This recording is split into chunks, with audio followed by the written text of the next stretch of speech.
Shabbat Shalom from Temple Concord. This week our Torah portion is Shoftim, and it contains within it a verse that is as well known as any verse in Torah. Tzedek, tzedek tirdof, justice, justice shall you pursue.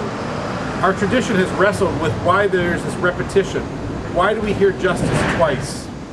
And as I've thought about it, my mind has changed.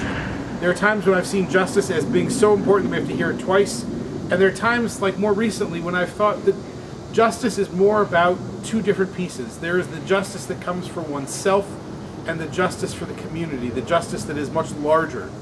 And so when we hear tzedek, tzedek tirdof, that first tzedek, that first justice, is about doing what we need to do for ourselves.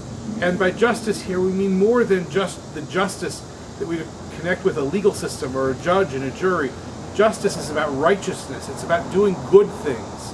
It's about doing good for ourselves and for the community.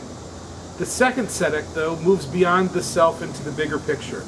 The second tzedek is, once you have found that sense of justice and righteousness for yourself, work to expand it for the whole community.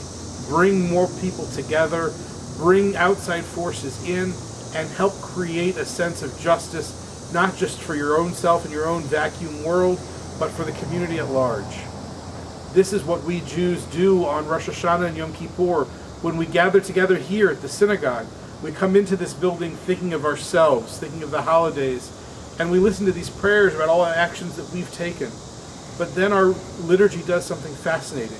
The pronoun changes. Instead of saying, I have sinned, it becomes, we have sinned. And we move from the personal sense of tzedek to the communal sense of tzedek. And it is in the course of those holidays that we live the lesson of this week's Torah portion of pursuing justice not just for ourselves, but for the greater community too. This Shabbat, our services will be at 6 o'clock Friday evening.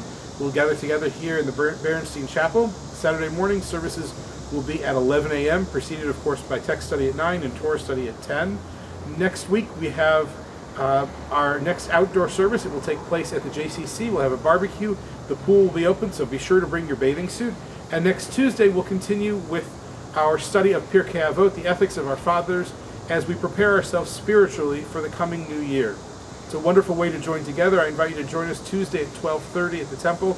Bring a lunch if you'd like. No previous necessary is required. And it's a wonderful time to join together with each other and to help ourselves, both individually and collectively, prepare for the day of judgment that is the High Holy Days. For now, I wish you Shabbat Shalom. Look forward to seeing you at the temple.